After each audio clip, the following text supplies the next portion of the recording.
ورحمة الله وبركاته. الحمد لله رب العالمين والعاقبة للمتقين والصلاة والسلام على خاتم النبيين وعلى آله الطيبين وأصحابه الطاهرين والمؤمنين والمسلمين كلهم أجمعين. أما بعد، فقد قال الله تعالى في القرآن القديم وفي الفرقان المجيد بعد أعوذ بالله من الشيطان الرجيم بفضل بسم الله الرحمن الرحيم. ولا تقتلوا أولادكم خشية إملاق نحن نرزقهم وإياكم. وقال أيضا وإذا الموءودة سئلت بأي ذنب قتلت. وقال رسول الله صلى الله عليه وسلم ليس منا من لم يرحم صغيرنا ولم يعقر كبيرنا. صدق الله وصدق رسوله النبي الكريم. الصلاة والسلام عليك يا رسول الله، الصلاة والسلام عليك يا حبيب الله، الصلاة والسلام عليك يا رحمة للعالمين. புகழும் புகழ்ச்சியும் ஏக வல்லோன் ஒருவனாகிய அல்லாஹ் ஒருவனுக்கே உரித்தாகட்டுமாக. அவனது சாந்தியும் சமாதானமும் கண்மணி நாயகம் ஸல்லல்லாஹு அலைஹி வஸல்லம் அவர்களின் மீதும் அவர்களின் அடிச்சுவற்றை வலுவாது நலுவாது பின்பற்றி வாழ்ந்த உத்தம சத்திய சஹாபாக்கள், தாபிஈன்கள், தபஉ தாபிஈன்கள், இறைநேசர்கள், நல்லடியார்கள், குறிப்பாக ஜும்ஆவுடைய தொழுகுவதற்காக வந்திருக்கக்கூடிய இனி வர இருக்கிற நம் அனைவரின் மீதும் என்றென்றும் நின்று நிலவட்டுமாக. ஆமீன். கண்ணியத்திற்கும் மிகுந்த மரியாதைக்கும் உரித்தான அல்லாஹ்வின் நல்லடியார்களே, உலக வாழ்க்கையில் நாம் பெற்றிருக்கக்கூடிய அருட்கொடைகளில் எல்லாம் மிக உயர்ந்த அருட்கொடை குழந்தை செல்வம். அருட்கொடையாக கிடைக்க பெற்ற குழந்தைகள் நமக்கு மிக பெரும் அமானிதமும் ஆவார்கள். அமானிதமாக வழங்கப்பட்ட அருட்கொடைகளான குழந்தைகள், அந்த குழந்தைகளை நமக்கு கண்குளிர்ச்சியாக பார்க்க வேண்டும் என்று மார்க்கம் வலியுறுத்துகிறது. ஆனால் சமீபத்தில் நடந்த நிகழ்வுகள், நம் நாட்டில் நடந்த 2 குழந்தைகள் கொடூரமாக கொலை செய்யப்பட்டது நாட்டையே உலுக்கிய ஒரு விஷயம் என்பதை நாம் எல்லாம் மறந்துவிட முடியாது. குழந்தைகள் கொடூரமாக கொலை செய்யப்படுவது என்பது இப்பொழுதுதான் நடக்கிறதா, இதற்கு முன்னால் நடந்ததில்லையா என்று கேட்டால் நடந்திருக்கிறது. ஆனால் இந்த அளவுக்கு கொடூரமான முறையிலே குழந்தைகள் கொலை செய்யப்படுவது என்பது நமக்கு இதுதான் முதல் முறையாக இருக்கலாம். நடந்த 2 நிகழ்வுகள். உத்தரப்பிரதேசத்தில் 1.5 வயது குழந்தை, கணவன் இல்லாத ஒரு பெண், அந்த பெண்ணுக்கு 1.5 வயது குழந்தை, திருமணத்தை மீறிய தகாத உறவின் காரணத்தினால் அந்த குழந்தை கொலை செய்யப்பட்டிருக்கிறது. 2வது கேரளாவில் அதே 1.5 வயது குழந்தை திருமணத்தை மீறிய உறவின் காரணமாக கொலை செய்யப்பட்டிருக்கிறது. இதற்கு அடிப்படை காரணம், இதற்கு முன்னால் குழந்தைகள் இந்த நாட்டிலே கொலை செய்யப்பட்டதற்கு உண்டான காரணம் வறுமையாக இருக்கலாம். அல்லாஹ் அல்-குர்ஆனில் சொல்லுவார், வலா தக்துலு அவுலாதக்கும் ஹஷியத இம்லாக் நஹ்னு நர்சுகுஹும் வ இய்யாக்கும். வறுமையை பயந்து உங்களுடைய குழந்தைகளை நீங்கள் கொலை செய்யாதீர்கள். உங்களுக்கும் சரி உங்களுடைய குழந்தைகளுக்கும் சரி நானே ரிசுக்கு கொடுக்கிறேன் என்பதாக அல்லாஹ் அல் குர்ஆனிலே சொல்லுவான். எனவே வறுமைக்காக பயந்து கூட உங்களுடைய குழந்தைகளை கொலை செய்ய வேண்டாம் என்று அல்லாஹ் அல் குர்ஆனில் சொல்லுகிறான். ஆனால் இன்றைக்கு நடந்த இந்த 2 நிகழ்வுகளுக்கு காரணம் திருமணத்தை மீறிய தவறான உறவு. அந்த உறவுக்கு தடையாக இருந்த 2 குழந்தைகள், 2 சின்னஞ்சிறு குழந்தைகள் பரிதாபமாக காவு வாங்கப்பட்டிருக்கிறார்கள். அன்பான பெருமக்களே,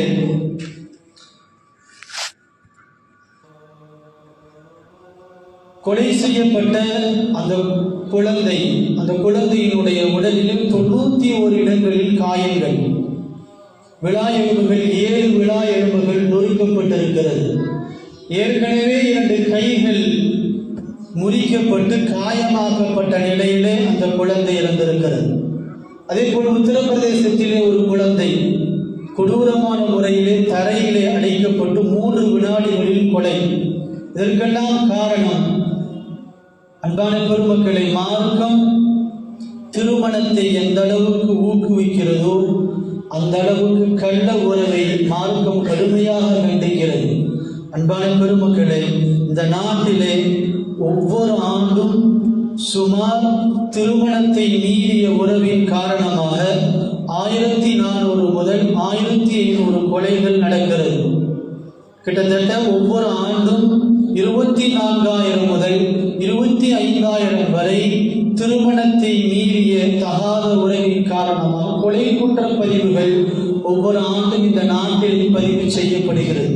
ஒரு தகாத உறவின் காரணமாக நம்முடைய நாட்டிலே 1400 முதல் 1500 கொலைகள் இந்த நாட்டிலே நடைபெறுகிறது என்று சொன்னால் எந்த அளவுக்கு மிக மோசமான ஒரு சூழ்நிலையிலே நாம் எல்லாம் வாழ்ந்து கொண்டிருக்கிறோம் என்பதை நாம் எல்லாம் யோசிக்க கடமைப்பட்டிருக்கிறோம். அன்பான பெருமக்களே, குழந்தைகளை கொல்பவர்கள் யார்? இதை தெரிந்து கொள்வதற்கு முன்பாக பெருமானார் ஸல்லல்லாஹு அலைஹி வஸல்லம் அவர்களுடைய காலத்தில் ஆயிஷா ரலியல்லாஹு அன்ஹா அவர்கள் அறிவிக்கிறார்கள், கொடூரமான முறையிலே குழந்தைகளை கொலை செய்பவர்களுடைய உள்ளத்திலே இரக்கம் என்பது இருக்காது. பெருமானார் ஸல்லல்லாஹு அலைஹி வஸல்லம் இடத்திலே ஒரு கிராமவாசி வருகிறார்கள். ஒரு கிராமவாசியுடைய ஒரு கூட்டம் வருகிறது. பெருமானார் ஸல்லல்லாஹு அலைஹி வஸல்லம் இடத்திலே வந்து அந்த கிராமவாசிகள் கேட்டார்கள், நீங்கள் உங்களுடைய குழந்தைகளை கொஞ்சுவீர்களா முத்தமிடுவீர்களா என்று கேட்ட பொழுது சஹாபாக்கள் சொன்னாங்க, நாங்கள் எங்களுடைய குழந்தைகளை கொஞ்சுவோம் முத்தமிடுவோம் என்று சொன்னவுடன் அந்த கிராமவாசிகள் சொன்னார்கள், எங்களுடைய குழந்தைகளை நாங்கள் கொஞ்ச மாட்டோம் முத்தமிட மாட்டோம். மனிதனாக பிறந்தால் இது இயற்கை, அவனுடைய குழந்தையை கொஞ்ச வேண்டும் முத்தமிட வேண்டும் என்பது இயற்கை. ஆனால் அந்த மனிதர்களுக்கு அந்த கொஞ்சம் கூடிய அந்த தன்மை கூட கிடையாது. சஹாபாக்கள் அந்த மனிதர்கள் கேட்டவுடனே நபி ஸல்லல்லாஹு அலைஹி வஸல்லம் அவர்கள் சொன்னார்கள், அல்லாஹ் உங்களுடைய உள்ளத்திலிருந்து இரக்கத்தை எடுத்து விட்டால் நான் என்ன செய்வது? மல்லா யர்ஹம் லா யுர்ஹம், யார் இரக்கம் காட்டவில்லையோ அவர் இரக்கம் காட்டப்பட மாட்டார் என்பதாக பெருமானார் ஸல்லல்லாஹு அலைஹி வஸல்லம் அவர்கள் சொன்னார்கள். அபூ ஹுரைரா ரலியல்லாஹு அன்ஹு அவர்கள் அறிவிக்கிறார்கள், பெருமானார் ஸல்லல்லாஹு அலைஹி வஸல்லம் அவர்கள் தன்னுடைய பேர குழந்தை ஹஸன் ரலியல்லாஹு அன்ஹு அவர்களை முத்தமிட்ட பொழுது பக்கத்தில் இருந்த அக்ரா இப்னு ஹாபிஸ் ரலியல்லாஹு அன்ஹு அவர்கள் கேட்டாங்க, யா ரசூலல்லாஹ், குழந்தையை முத்தமிடுறீங்களே, எனக்கு 10 குழந்தை இருக்குது, நான் ஒரு தடவை கூட என்னுடைய குழந்தையை முத்தமிட்டதில்லை என்று சொன்ன பொழுது பெருமானார் ஸல்லல்லாஹு அலைஹி வஸல்லம் சொன்னார்கள், அல்லாஹ் உன்னுடைய உள்ளத்திலிருந்து இரக்கத்தை எடுத்து விட்டால் நான் என்ன செய்வது? எனவே குழந்தையை கொஞ்சுவது முத்தமிடுவது என்பது ஒரு மனிதனுக்கு இயல்பாக இருக்க வேண்டிய விஷயம் என்பதாக மார்க்கம் நமக்கு சொல்லித் தருகிறது. அப்படியானால் இப்படிப்பட்ட இரக்கம் இல்லாத முறையிலே கொடூரமான முறையிலே குழந்தைகளை கொலை செய்பவர்கள் மார்க்கத்தினுடைய பார்வையில் ஒரு மனித ரூபத்தில் இருக்கக்கூடிய அரக்கர்கள் என்பதை நாம் எல்லாம் விளங்கிக் கொள்ள கடமைப்பட்டிருக்கிறோம். அன்பான பெருமக்களே, இன்றைக்கு நம்முடைய நாடு எந்த பாதையிலே சென்று கொண்டிருக்கிறது என்று சொன்னால், ஒரு காலம் இருந்தது திருமணத்தை மீறி உண்டான தகாத உறவை குற்றம் என்று சொன்னது. ஆனால் இன்றைக்கு திருமணத்தை மீறி உண்டான தகாத உறவு அது செல்லுபடியாகும் என்று அறிவித்திருக்கிறது. ஒரு ஆணோ பெண்ணோ, வயதுக்கு வந்த ஆணோ பெண்ணோ திருமணத்தை மீறி அவர்கள் தகாத உறவில் ஈடுபடுவது அவரவர்களுடைய விருப்பம் என்பதாக உச்சநீதிமன்றம் ஒரு தீர்ப்பு கொடுத்திருக்கிறது. எந்த அளவுக்கு ஒரு மோசமான ஒரு சூழ்நிலையில் நாம் எல்லாம் வாழ்ந்து கொண்டிருக்கிறோம். அன்பான பெருமக்களே, அல்லாஹ் அல்-குர்ஆனிலே சொல்லுவான், வலா தக்ரபு ஸினா இன்னஹு கான ஃபாஹிஷத்தன் வ கான சபீலா வசான சபீலா. நிச்சயமாக ஸினா என்பது, வலா தக்ரபு ஸினா, நீங்கள் ஸினாவை நெருங்க வேண்டாம் என்பதாக அல்லாஹ் அல்-குர்ஆனிலே சொல்லுவான். இன்னஹு கான ஃபாஹிஷா, அது அருவருக்கத்தக்க செயல் என்பதாக அல்லாஹ் சொல்லிவிட்டு வசான சபீலா, பாவத்தினுடைய எல்லா கதவுகளையும் திறந்து விடக்கூடிய ஒரு மிக மோசமான ஒரு பழக்கம் என்பதாக அல்லாஹ் ஸினாவை குறித்து, விபச்சாரத்தை குறித்து அல்லாஹ் அல்-குர்ஆனிலே சொல்லுவான். அந்த தகாத உறவின் காரணமாக எந்த விதமான எல்லைக்கும் செல்ல முடியும் என்பதாக இன்றைக்கு நம்மிலே நிறைய நபர்கள் வாழ்ந்து கொண்டிருக்கிறார்கள். அன்பான பெருமக்களை, இங்கே இந்த 2 கொலைகள் நடந்ததற்கு உண்டான காரணம் திருமணத்தை மீறிய அந்த தகாத உறவுக்கு தடையாக இருந்ததின் காரணத்தினால் அந்த அப்பாவி 2 உயிர்கள் கொலை செய்யப்பட்டிருக்கிறது. அன்பான பெருமக்களே, தகாத உறவு உள்ளவர்களை திருமணம் செய்ய வேண்டாம் என்பதாக குர்ஆன் நமக்கு சொல்லித் தருகிறது. அஸ்ஸானி லா யன்கிஹு இல்லா ஸானியா, ஒரு விபச்சாரம் செய்யக்கூடிய ஒரு ஆண், விபச்சாரம் செய்யக்கூடிய ஒரு பெண்ணை தவிர வேறு யாரையும் திருமணம் செய்ய வேண்டாம். ஒரு விபச்சாரம் செய்யக்கூடிய ஒரு பெண், விபச்சாரம் செய்யக்கூடிய ஆணை தவிர வேறு யாரையும் திருமணம் செய்ய வேண்டாம் என்பதாக அல்லாஹ் அல்-குர்ஆனிலே சொல்லுவான். ஆனால் மறுமணத்தை குர்ஆன் ஆதரிக்கிறது, மறுமணத்தை இஸ்லாம் ஊக்குவிக்கிறது. ஒரு கணவனை இழந்த ஒரு விதவை பெண்ணை திருமணம் முடிப்பதை மார்க்கம் இந்த அளவுக்கு ஊக்குவிக்கிறது. ஆனால் அந்த முதல் கணவனால் பெறப்பட்ட குழந்தைகளை தன்னுடைய குழந்தையாக பாவிக்க வேண்டும் என்பதையும் மார்க்கம் வலியுறுத்துகிறது. அந்த குழந்தையை பாராபட்சமாக பார்க்கக்கூடிய ஒரு சூழ்நிலை உருவானால் அந்த மறுமணத்தை கூட இஸ்லாம் தடை செய்கிறது. பெருமானார் ஸல்லல்லாஹு அலைஹி வஸல்லம் அவர்கள் உம்மு சலமா ரலியல்லாஹு அன்ஹா அவர்களை மறுமணம் முடிப்பதற்காக தூது அனுப்புகிறார்கள். உம்மு சலமா ரலியல்லாஹு அன்ஹா இந்த விஷயம் கேள்விப்பட்டதற்கு பிறகு பெருமானார் ஸல்லல்லாஹு அலைஹி வஸல்லத்திலே சொல்லி அனுப்புகிறார்கள், எனக்கு ரொம்ப கோபம் வரும், இன்னொன்று எனக்கு ரொம்ப வயசாயிடுச்சு, மூன்றாவது மிக முக்கிய காரணம், எனக்கு அபூ சலமாவின் மூலமாக எனக்கு ஏற்கனவே குழந்தைகள் இருக்குகிறார்கள். எனவே என்னுடைய இந்த எல்லா நிபந்தனைகளுக்கும் பெருமானார் ஸல்லல்லாஹு அலைஹி வஸல்லம் அவர்கள் உடன்பட வேண்டும். அப்படின்னா நான் திருமணம் முடிப்பதற்கு தயார். ஒன்று, எனக்கு அதிகமாக கோபம் வரும், 2வது எனக்கு வயசாயிடுச்சு, 3வது என்னுடைய முதல் கணவர் அபூ சலமா ரலியல்லாஹு அன்ஹு அவர்களின் மூலமா எனக்கு குழந்தைகள் இருக்கிறார் என்பதாக பெருமானார் ஸல்லல்லாஹு அலைஹி வஸல்லத்திலே உம்மு சலமா ரலியல்லாஹு அன்ஹா அவர்கள் சொல்லி அனுப்புகிறார்கள். பெருமானார் ஸல்லல்லாஹு அலைஹி வஸல்லம் அவர்கள் சொன்னார்கள், உம்மு சலமா, அபூ சலமாவின் மூலமாக பிறந்த அந்த குழந்தைகளுக்கு நான் பொறுப்பு. மறுமணம் செய்கின்ற பொழுது முன்னாள் கணவரின் மூலமாக பெறப்பட்ட அந்த குழந்தைகளை தன்னுடைய குழந்தையாக பாவிக்க வேண்டும் என்பது மார்க்கம் சொல்லித்தரக்கூடிய மிக உன்னதமான ஒரு செயல். ஆனால் இன்றைக்கு நிறைய வீட்டில் நடப்பது சித்தி கொடுமை, மாற்றந்தாய் கொடுமை. அந்த கொடுமைகள் எல்லாம் சின்னஞ்சிறு குழந்தைகள் அனுபவித்துக் கொண்டிருக்கிறார்கள். பெருமானார் ஸல்லல்லாஹு அலைஹி வஸல்லம் அவர்கள் சொன்னார்கள், அந்த குழந்தையை பாதுகாக்க வேண்டிய பொறுப்பு என்னுடையது. 2வது, உன்னுடைய வயசு ஒரு பிரச்சனையும் இல்லை, ஏனென்று சொன்னால் உன்னை விட நான் வயதிலே மூத்தவன். 3வது, உனக்கு அதிகமாக கோபம் வருகிறது அல்லவா, உன்னுடைய கோபத்தை குறைப்பதற்காக அல்லாஹ் நான் துஆ செய் என்பதாக பெருமானார் ஸல்லல்லாஹு அலைஹி வஸல்லம் அவர்கள் சொல்லிவிட்டு உம்மு சலமா ரலியல்லாஹு அன்ஹா அவர்களை திருமணம் செய்ததாக வரலாறு. எனவே ஒரு விதவைக்கு அல்லது விவாகரத்து பெற்ற அந்த பெண்ணுக்கு மறுமணத்தை கொடுக்கின்ற ஒரு ஆண் அந்த முன்னாள் கணவரின் மூலமாக பெறப்பட்ட அந்த குழந்தைகளையும் தன்னுடைய பாதுகாப்பில் கொண்டு வர வேண்டும் என்பதாக மார்க்கம் நமக்கு அழகாக சொல்லித் தருகிறது. அன்பான பெருமக்களை, குழந்தைகளை கொலை செய்வது அல்லாஹ் அல்-குர்ஆனில் 2 இடங்களிலே பதிவு செய்கிறான். 2 காரணங்களுக்காக குழந்தைகள் கொலை செய்யப்படுகிறார்கள். ஒன்று, ஆண் குழந்தைகள் கொலை செய்யப்பட்ட காரணம் ஃபிரௌனுடைய அந்த காலத்திலே ஃபிரௌன் وَإِذْ نَجَّيْنَاكُمْ مِنْ آلِ فِرْعَوْنَ يَسُومُونَكُمْ سُوءَ الْعَذَابِ يُذَبِّحُونَ أَبْنَاءَكُمْ وَيَسْتَحْيُونَ نِسَاءَكُمْ ஃபிரௌனுக்கு அழிவு மூசா அலைஹிஸ்ஸலாம் என்ற ஆண் குழந்தையின் காரணமாக கேள்விப்பட்ட உடனே ஃபிரௌன் கொலை செய்த ஆண் குழந்தைகள் எல்லா ஆண் குழந்தையும் கொலை செய்தான் ஃபிரௌன்.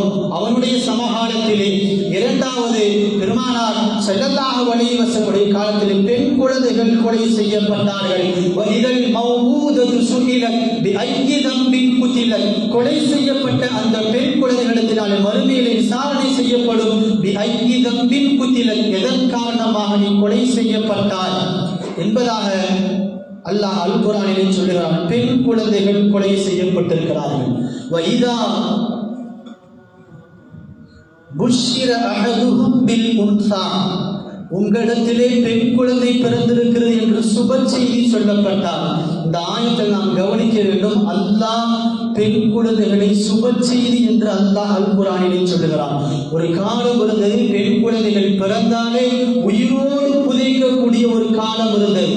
பெருமானார் ஸல்லல்லாஹு அலைஹி வஸல்லம் ஒரு சஹாபி சொன்னாங்க, யா ரசூலல்லாஹ், அழுதுகிட்டே அந்த சஹாபி சொன்னான், எனக்கு ஒரு பெண் குழந்தை பிறந்தது, நல்ல முறையில் வளர்த்தேன், ஆனால் ஒவ்வொரு தடவையும் அந்த குழந்தையை பார்க்கின்ற பொழுது அந்த ஐயாவுல் ஜாஹிலியாவுடைய அந்த நிகழ்வு எனக்கு வந்து அந்த குழந்தையை கொண்டுட்டேன், உயிரோடு அந்த குழந்தையை புதைத்து விட்டேன். அந்த புதைக்கின்ற பொழுது என்ன நம்பி அந்த பெண் குழந்தை குழிக்குள்ள இறங்குச்சு. அத்தா காப்பாத்திடுவாரு இறங்குச்சு. ஏதோ ஒரு விளையாட்டுக்காக தன்னுடைய தந்தை குழிக்குள்ள தள்ளுறாலும் இந்த குழந்தை நினைச்சது. கடைசி வரை என்னுடைய குழந்தை என்னுடைய பேரை சொல்லிக் கொண்டே யாபத்தி யாபத்தி, என்னுடைய தந்தையே என்னுடைய தந்தை என்று கூறிக்கொண்டே இருந்தது. ஆனால் என்னுடைய உள்ளத்தை கடினமாக ஆக்கி அந்த குழந்தையின் மீது மண்ணை போட்டு மூடிட்டு வந்துட்டேன்னு சொன்ன உடனே பெருமானார் ஸல்லல்லாஹு அலைஹி வஸல்லம் தாரை தாரையாக கண்களிலே கண்ணீர் வடித்தார்கள் என்பதாக வரலாறு. அன்பான பெருமக்களே, அல்லாஹ் அல் குர்ஆனில் பெண் குழந்தை பிறப்பதை புஷ்ரா சுப செய்தி என்பதாக அல்லாஹ் அல் குர்ஆனிலே சொல்லுவான். பெருமானார் ஸல்லல்லாஹு அலைஹி வஸல்லம் சொன்னார்கள், உங்களுக்கு பெண் குழந்தை பிறப்பது பாக்கியம், பரக்கத் என்பதாக பெருமானார் ஸல்லல்லாஹு அலைஹி வஸல்லம் அவர்கள் சொன்னார். எனவே பெண் குழந்தையை உயிரோடு புதைத்ததை அல்லாஹ் அல் குர்ஆனிலே பதிவு செய்து வைத்திருக்கிறான். ஆண் குழந்தையை ஃபிரௌனுடைய காலத்திலே ஃபிரௌன் கொலை செய்தான். பெண் குழந்தைகளை பெருமானார் ஸல்லல்லாஹு அலைஹி வஸல்லம் காலத்திலே பெண் குழந்தை பிறப்பது என்பது அவமான சின்னம் என்பதாக கருதி அன்றையிலிருந்து ஐயாமுல் ஜாஹிலியா அந்த அரபிகள் கொலை செய்ததாக அல்லாஹ் அல் குர்ஆனிலே பதிவு செய்திருக்கிறான். அன்பான பெருமக்களே, குழந்தைகளை கொலை செய்வதை இந்த மார்க்கம் தடை செய்திருக்கிறது. பெருமானார் ஸல்லல்லாஹு அலைஹி வஸல்லம் ஒரு போரினுடைய நிகழ்வுகளிலே கூட, ஒரு போரினுடைய நீதியிலே கூட பெருமானார் ஸல்லல்லாஹு அலைஹி வஸல்லம் குழந்தைகளையும் பெண்களையும் வயதானவர்களையும் நோவினை செய்வதையும் அவர்களை கொலை செய்வதையும் பெருமானார் ஸல்லல்லாஹு அலைஹி வஸல்லம் தடை செய்தார்கள். குழந்தைகளை கொலை செய்பவர்களை அல்லாஹ் அல் குர்ஆனில் சொல்லுவார், அவர்கள் முஃப்ஸிதீன்கள். இந்த உலகத்திலே இந்த பூமியிலே வாழுகின்றவர்களிலே அவர்கள் குழப்பத்தை ஏற்படுத்துவர் என்பதாக அல்லாஹ் அல் குர்ஆனிலே சொல்லுவான். யாரெல்லாம் குழந்தைகளை கொலை செய்கிறார்களோ அவர்களுக்குரிய தண்டனை அல்லாஹ் அல் குர்ஆனிலே சொல்லும் பொழுது அவர்களை கொலை செய்ய வேண்டும் என்பதாக அல்லாஹ் அல் குர்ஆனிலே சொல்லுவான். அல்லது அவர்கள் தூக்கிலிடப்பட வேண்டும். யாரெல்லாம் குழந்தைகளை அநியாயமான முறையிலே கொலை செய்கிறார்களோ அவர்கள் தூக்கிலிடப்பட வேண்டும். அல்லது அவர்கள் மாறுகால் வாங்கப்பட வேண்டும். அல்லது அவர்கள் பூமியிலிருந்து நாட்டிலிருந்து நாடு கடத்தப்பட வேண்டும் என்பதாக அல்லாஹ் அல் குர்ஆனிலே சொல்லுவார். அன்பான பெருமக்கள், இவ்வளவு கடுமையான தண்டனையை அல்லாஹ் அல் குர்ஆனிலே குழந்தைகளை கொலை செய்பவர்களுக்கு உண்டான தண்டனையாக அல்லாஹ் அல் குர்ஆனிலே பதிவு செய்து, யாரெல்லாம் குழந்தைகளை அநியாயமான முறையிலே கொலை செய்கிறார்களோ அவர்களுக்கு மரண தண்டனை கொடுக்கப்பட வேண்டும். அல்லது அவர்கள் தூக்கிலிடப்பட வேண்டும். அல்லது அவர்கள் மாறுகால் வாங்கப்பட வேண்டும். அல்லது அவர்கள் நாடு கடத்தப்பட வேண்டும் என்பதாக அல்லாஹ் அல் குர்ஆனிலே சொல்லுவான். அன்பான பெருமக்களே, இன்னமா ஜஸாஉல் லதீன யுஹாரிபூனல்லாஹ வ ரசூலஹு வ யஸ்அவுன ஃபில் அர்தி ஃபஸாதன், யாரெல்லாம் அல்லாஹ்வுக்கும் அவருடைய தூதருக்கும் யாரெல்லாம் எதிராக போர் புரிகிறார்களோ, அவ் ஃபஸாதன் யாரெல்லாம் பூமியிலே குழப்பம் செய்கிறார்களோ, ஐயுகத்தலு அவர்கள் கொலை செய்யப்பட வேண்டும். பூமியிலே குழப்பம் செய்கிறார் என்று சொன்னால் அநியாயமான முறையிலே கொலை செய்பவர்கள், அவர்களுக்கு உண்டான தண்டனை ஐயுகத்தலு அவர்களும் கொலை செய்யப்பட வேண்டும். அவ் யுஸல்லபு அவர்கள் தூக்கிலிடப்பட வேண்டும். அவ் துகத்த ஐதீஹி வ அர்ஜுலுஹும் மின் ஹிலாஃபி அவர்கள் மாறுகள் வாங்கப்பட வேண்டும். அவ் யுன்ஃபவு மினல் அர்த் அவர்கள் அந்த நாட்டிலிருந்து நாடு கடத்தப்பட வேண்டும் என்பதாக அல்லாஹ் அல் குர்ஆனிலே சொல்லுவான். குழந்தையுடைய கொலைக்கு எதிராக முதலில் குரல் கொடுத்தவர்கள் பெருமானார் ஸல்லல்லாஹு அலைஹி வஸல்லம் அவர்கள். நபியாக ஆகுவதற்கு முன்பதாகவே குழந்தைகளை கொலை செய்வதை எதிராக குரல் கொடுத்தவர்கள். ஒரு சஹாபி, அவர்தான் ஸைத் இப்னு அம்ர் இப்னு நுஃபைல் ரலியல்லாஹு அன்ஹு அவர்கள். யாராவது பெண் குழந்தைகள் உயிரோடு புதைக்கிறார்கள் என்று சொன்னால் விஷயத்தை கேள்விப்பட்ட உடனேயே அந்த இடத்திற்கு விரைந்து சென்று அந்த குழந்தையை வாங்கி கொண்டு வந்து நான் வளர்த்துக் கொள்கிறேன் என்பதாக அந்த சஹாபி பெருமானார் ஸல்லல்லாஹு அலைஹி வஸல்லம் நுபுவத்து கிடைப்பதற்கு முன்பதாகவே அந்த சஹாபி பெண் குழந்தைகள் கொலை செய்யப்படுவதற்கு எதிராக மக்காவிலே ஓங்கி குரல் கொடுத்தோர். எனவே அன்பான பெருமக்களே, நமக்கு கொடுக்கப்பட்ட அந்த குழந்தைகள் அல்லாஹ்வின் மூலமாக நமக்கு கொடுக்கப்பட்ட அமானிதம். அந்த அமானிதத்தை நல்ல முறையில் வளர்க்க வேண்டும். அந்த குழந்தைகளுக்கு எதிராக எங்கெல்லாம் வன்கொடுமைகள் நிகழ்கிறதோ, எங்கெல்லாம் பாலியல் ரீதியாக பெண் குழந்தைகள் அச்சுறுத்தப்படுகிறார்களோ, அங்கெல்லாம் அவர்களுக்காக நாம் ஆதரவாக குரல் கொடுக்க வேண்டும். அவர்களுக்கு உண்டான அந்த தண்டனைகளை கடுமையான முறையில் நிறைவேற்றுவதற்கு நாம் எல்லாம் முயற்சி செய்ய வேண்டும். எல்லாம் வல்ல அல்லாஹ் இந்த நாட்டிலே நம்முடைய குழந்தைகள் நிம்மதியான முறையில் வாழ்வதற்குண்டான நல்ல சூழலை அல்லாஹ் ஏற்படுத்தி தருவானாக. நம்முடைய குழந்தைகளை நம்முடைய பாதுகாப்பில் மிகுந்த எச்சரிக்கையோடு கவனத்தோடு வளர்க்கக்கூடிய நல்ல பெற்றோர்களாக நம் அனைவரையும் அல்லாஹ் ஆக்கி அருள் புரிவானாக. அல்ஹம்துலில்லாஹி ரப்பில் ஆலமீன். அஸ்ஸலாமு அலைக்கும் வரஹ்மத்துல்லாஹி வபரகாத்துஹு.